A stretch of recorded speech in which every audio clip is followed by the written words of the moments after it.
தருகிறதான வசனம் உபாகம புஸ்தகம் 7ஆம் அதிகாரம் 14ஆம் வசனம். உபாகம புஸ்தகம் 7ஆம் அதிகாரம் 14வது வசனம். சகல ஜனங்களை பார்க்கலும் நீ ஆசீர்வதிக்கப்பட்டிருப்பாய், உங்களுக்குள்ளும் உங்கள் மிருக ஜீவன்களுக்குள்ளும் ஆணிலாகலும் பெண்ணிலாகலும் மலடிருப்பதில்லை. இந்த வசனத்தை கர்த்தரே கொடுத்தார். கர்த்தர் நமக்கு வாக்குத்தத்த வசனத்தை தரும்போது அதிலே கர்த்தர் மகிமைப்படுவார். கர்த்தரின் வல்லமை வெளிப்படும். கர்த்தரின் ஆசீர்வாதம் நாம் பெற்றுக்கொண்டு உலகத்தில் உள்ள சகல ஜனங்களை பார்க்கலும் ஆசீர்வதிக்கப்பட்டிருப்பாய் என்று சொல்லியிருக்கிற வசனத்தின்படி கர்த்தரால் ஆசீர்வாதத்தையும் நன்மைகளையும் சுதந்திரிக்க கர்த்தர் உதவி செய்வார். இந்த வசனம் எந்த பின்னணியத்திலே சொல்லப்பட்டது என்று சொன்னால், இஸ்ரவேல் ஜனங்கள் கானான் தேசத்திற்கு போய்கொண்டிருக்கிற வழியிலே மோசே இடத்துல சொன்ன காரியம், வாக்குத்தத்த தேசம், அது நல்ல தேசம், பாலும் தேனும் ஓடுகிற தேசம். அங்கே பல வகை ஜாதிகள் இருப்பார்கள். கானானியர், பெலிஸ்தியர், எபூசியர், பெரிசியர் போன்றதான அநேக ஜனங்கள் இருப்பார்கள். அவர்களை துரத்தி விடுவீர்கள். என்றாலும் இருக்கிற ஜனங்கள் உலகத்தார், விக்கிரக வெறி பிடித்தவர்கள், மனம் போல வாழுகிறவர்கள். அவர்கள் மத்தியிலே நீங்கள் வித்தியாசமாக வேறுபட்ட ஜனம், உங்களை நான் தெரிந்தெடுத்திருக்கிறேன், எனக்கென்று தெரிந்தெடுத்திருக்கிறேன். ஆகையினாலே வேறுபட்ட வாழ்க்கை வாழ வேண்டும்.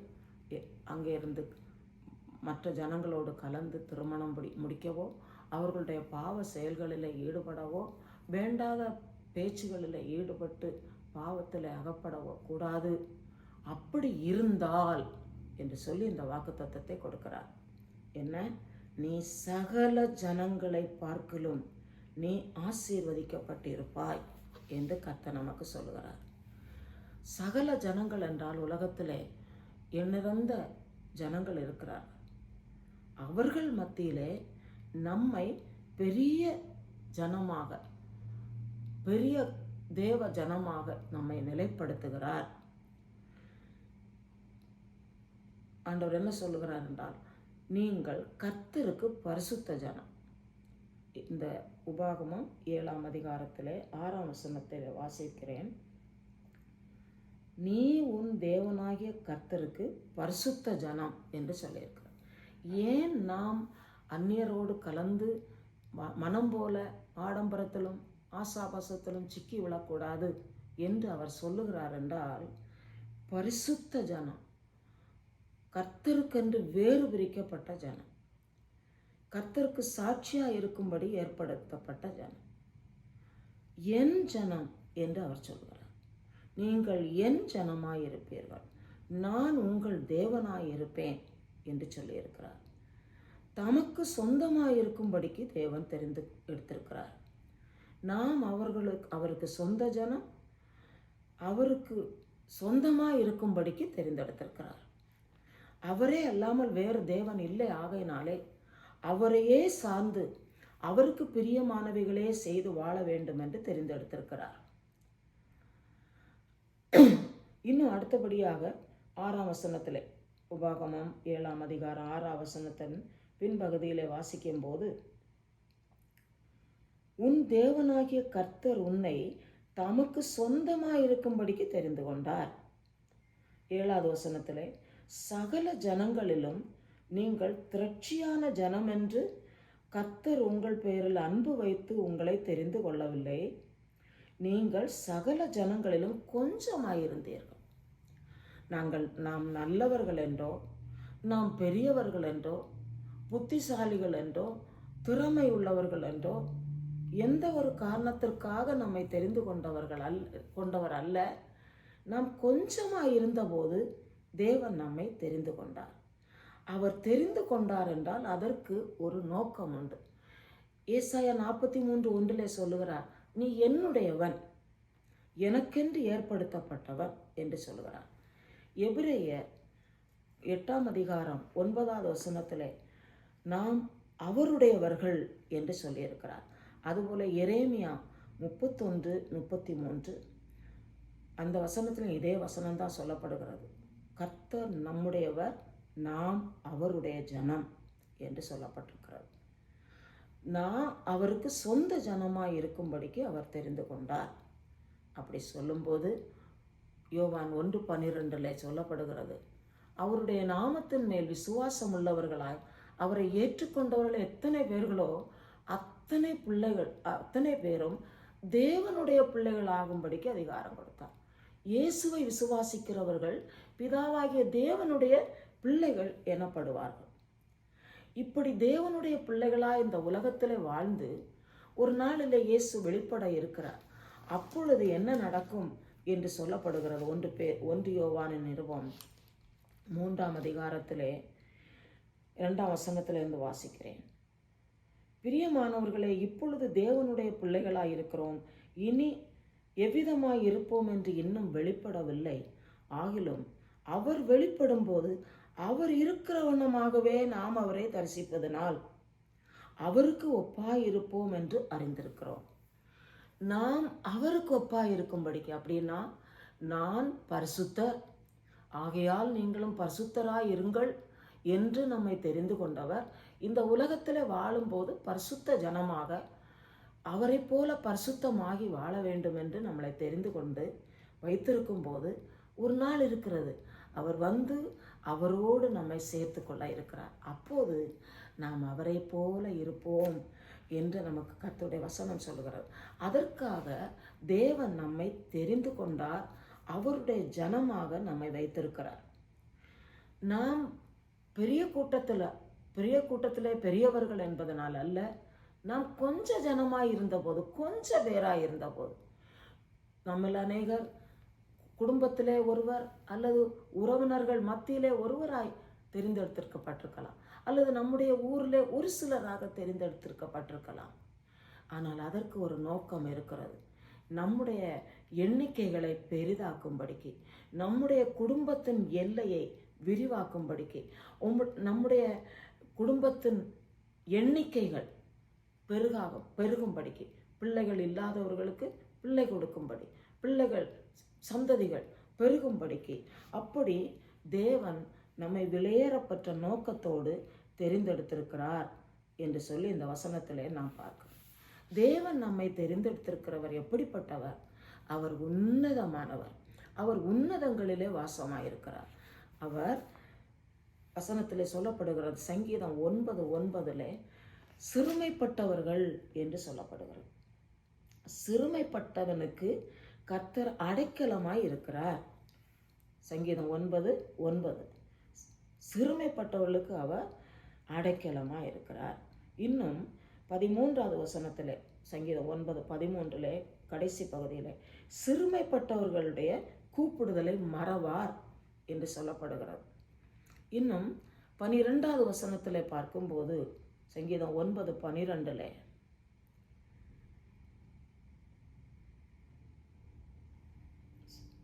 சிறுமைப்பட்டவர்களுடைய கூப்பிடுதலை மறவார், நம்மை அவர் கவனிக்கிறார். இன்னும் 18ஆவது வசனத்தில் பார்க்கும்போது, எளியவன் என்றைக்கும் மறக்கப்படுவதில்லை. நாம் எளிமையானவர்கள், நம்ம குடும்பம் அப்படி பெரிய குடும்பம் அல்ல. ஆனாலும் நம்மை தேவன் தெரிந்தெடுத்திருக்கிறார் என்றால் அவர் மேன்மையாக வைப்பதற்காக நம்மை தெரிந்தெடுத்திருக்கிறார். அதனால என்ன சொல்லுகிறார்? எளியவன் என்றைக்கும் மறக்கப்படுவதில்லை. அநேக வேளைகளினாலே, சூழ்நிலைகளினாலே நாம் நினைப்போம், நமக்கு யாரும் இல்லை, நம்ம சொல்கிறத கவனிக்க யாரும் இல்லை, நம்ம சொல்கிறத கேட்டு நமக்கு உதவி செய்கிறதுக்கும் யாரும் இல்லை. அப்படி கைவிடப்பட்ட நிலையில் இருக்கும்போது இயேசுவேன்னு கூப்பிடும்போது அவர்களுடைய கூப்பிடுதலை அவர் மறக்க மாட்டார். அவர்கள் கைவிடப்படுவதும் இல்லை, எளியவன் என்றைக்கும் மறக்கப்படுவதும் இல்லை என்று இந்த வசனத்தில் சொல்லப்படுகிறது. அப்படி சிறு கூட்டத்திலிருந்து நம்மை தெரிந்து கொண்டு பெரியவர்களாய் மாற்றுகிறார். இன்னும் 113ஆம் சங்கீதத்தில் என்ன பார்க்கிறோம் என்றால், எளியவனை அவர் புழுதியிலிருந்து, குப்பையிலிருந்து தூக்கி உயர்த்துகிறார். பாவத்திலிருந்து, சாபத்திலிருந்து, எல்லா இருளான சூழ்நிலைகளிலிருந்து ஒளியின் இடத்துக்கு, ஒளியாக இயேசு கிறிஸ்துவிடத்தில் கொண்டு வந்து ஆவிக்குரிய சகல விதமான ஆசீர்வாதங்களினாலும் நிரப்பி நம்மை ஆசீர்வதிப்பதற்கு தேவன் நம்மை தெரிந்து கொண்டு எளிமையிலிருந்து உயர்த்தி இருக்கிறார். சங்கீதம் 12:5 வாசிக்கிறேன். சங்கீதம் 12:5. ஏழைகள் பாழாக்கப்பட்டது நிமித்தமும் எளியவர்கள் விடும் பெருமூச்சு நிமித்தமும் நான் இப்பொழுது எழுந்து அவன் மேல் சீறுகிறவர்களுக்கு அவனை காத்து சுகமாயிருக்க பண்ணுவேன் என்று கர்த்தர் சொல்கிறார். இப்படி பாதுகாக்கும்படிக்கு உலகத்தில் வேற யாரும் இல்லை. ஏற்ற நேரத்தில் சகாயம் செய்யும் கிருபை கட்டளையிடுகிறவர் இந்த உலகத்தில் யாரும் இல்லை. ஏற்ற நேரம்னா என்ன? ஒருவேளை நடு இரவாக இருக்கலாம், ஒருவேளை இன்னும் அதிகாலையில் இருக்கலாம். அப்படிப்பட்ட நேரத்தில் யாரும் அந்த நேரத்தில் கூப்பிட்டா வர முடியாது. இயேசுவே என்று கூப்பிடும்போது அவர் என்ன சொல்லுகிறார்? 12ஆம் சங்கீதத்தில் 5வது வசனத்தில், ஏழைகள் பாழாக்கப்பட்டது நிமித்தமும் எளியவர்கள் விடும் பெருமூச்சு நிமித்தமும் நான் இப்பொழுது எழுந்து என்று சொல்லுகிறார். அவர் எழுந்து நம்ம ஏமாத்துறோம். அவ்வளோ சர்வ வல்லமை உள்ள தேவன், அவ்வளோ உன்னதமான தேவன் நம்ம கூப்பிட்ட உடனே நமக்கு எழுந்து உதவி செய்யணும் என்கிறது என்ன இருக்கிறது? அவ்வளோ பெரிய காரியங்களை செய்கிறார். அடுத்தபடியாக என்ன ஆண்டவர் பேசுகிறார் என்றால், நம்மை பெருக பண்ணுவார். உபாகம புஸ்தகம் 28:4 சொல்லப்படுகிறது, உன் கற்பத்தின் கனியை ஆசீர்வதிப்பார் என்று சொல்லி. உபாகமம் சங்கீதம் 113 9வது வசனத்தில் சொல்லப்படுகிறது, அவர்களுக்கு குழந்தை இல்லாதவர்களுக்கு குழந்தை கொடுப்பேன் என்று சொல்லி இருக்கிறார். இந்த வாசித்த வசனத்திலே உபாகமம் 6ஆம் அதிகாரம்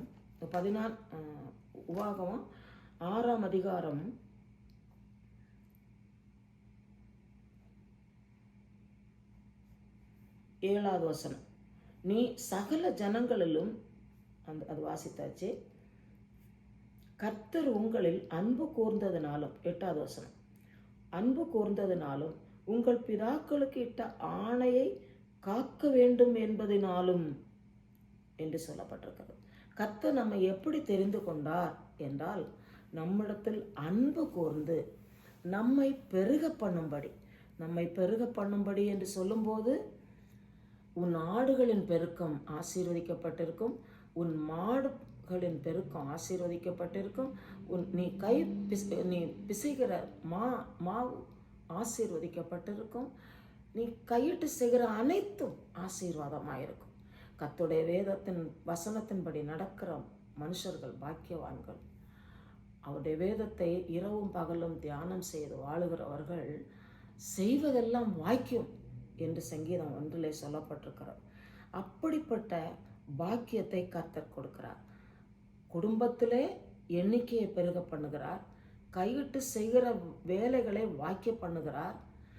என்னென்ன விதத்திலே ஆசீர்வாதம் பெருக வேண்டும் என்று எதிர்பார்க்கிறோமோ அந்த விதத்திலே பெருக்கத்தை ஏற்படுத்துகிறார். அதுக்கு ஒரு இது சொல்கிறேன்.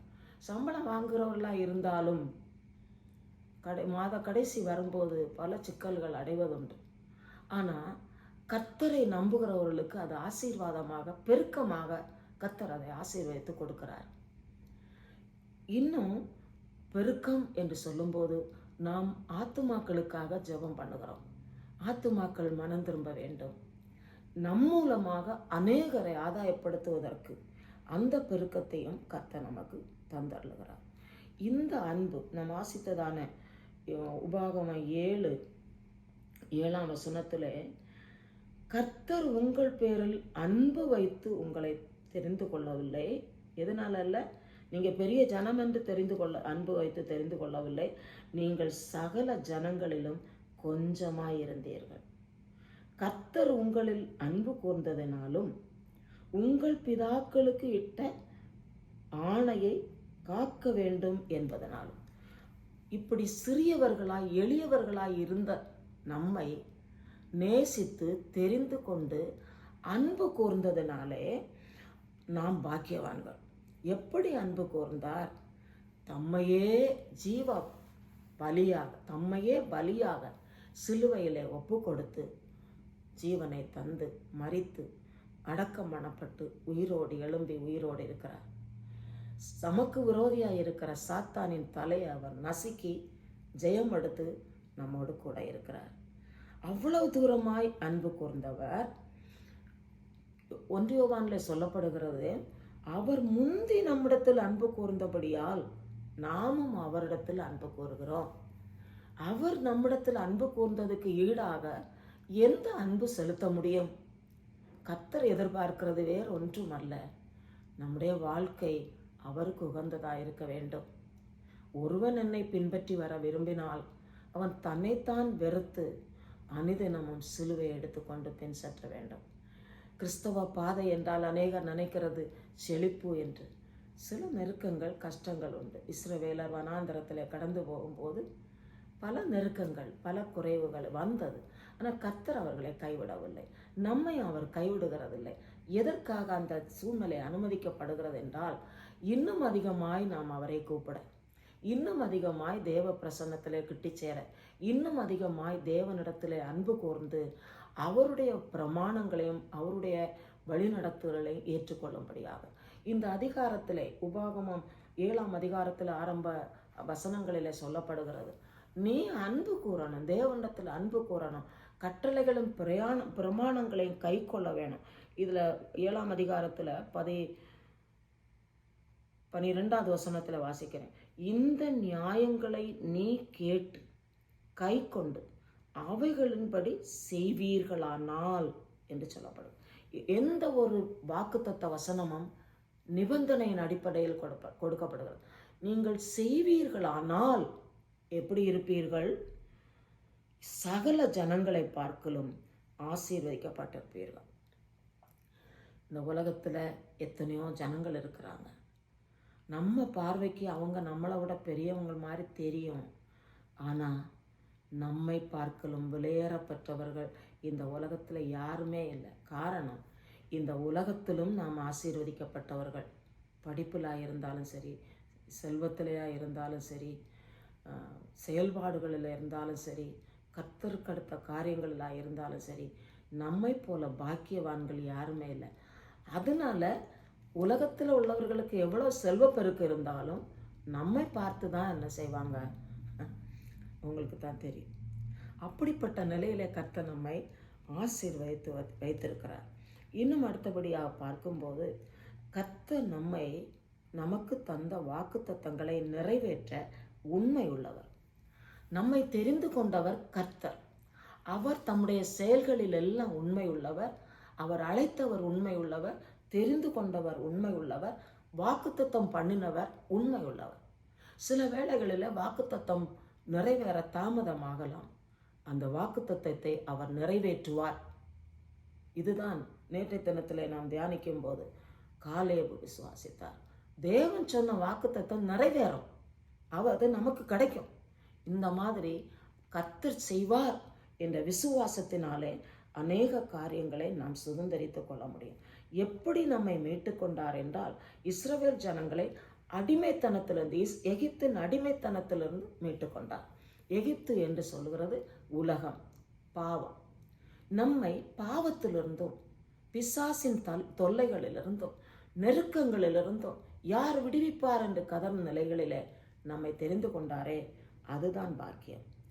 அதனாலே அவருடைய வாக்குத்தத்தங்களை நம்பி அவரை பின்பற்றி நடக்கிற கர்த்தருடைய பிள்ளைகளுக்கு அவர் வாக்குத்தத்தங்களை நிறைவேற்ற வல்லவராயிருக்கிறார். அதனாலே நீதிமொழிகளில் ஒரு வசனத்தை வாசிக்கிறேன். நீதிமொழிகள் 3:2-3 வசனம். அவைகள் உனக்கு நித்திய நாட்களையும் தீர்க்காயுசையும் சமாதானத்தையும் பெருக பண்ணும். எது? கர்த்தருடைய வசனத்தை கேட்டு கீழ்ப்படிவது தீர்க்காயுசையும் சமாதானத்தையும் பெருக பண்ணும். விரும்புவதிலும் அதிகமான ஆசீர்வாதத்தை கர்த்தர் கொடுப்பார். அடுத்த வசனத்திலே, கிருபையும் சத்தியமும் உன்னை விட்டு விலகாதிருக்கும். நீ அவைகளை உன் கழுத்திலே பூண்டு அவைகளை உன் இருதயத்திலே பலகையிலே எழுதிக்கொள். இதுதான் நமக்கு வேண்டியது. இருதயத்தில் கர்த்தரை பதித்து, கர்த்தருடைய வசனங்களை பதித்து, கர்த்தருக்கு நன்றி செலுத்தி, ஸ்தோத்திரம் செலுத்தி, அன்றாடம் கர்த்தருடைய பிரசன்னத்தில் நெருங்கி வாழும் வாழ்க்கை வெற்றி உள்ள வாழ்க்கை. வெட்கப்பட்டு போக விட மாட்டார். கை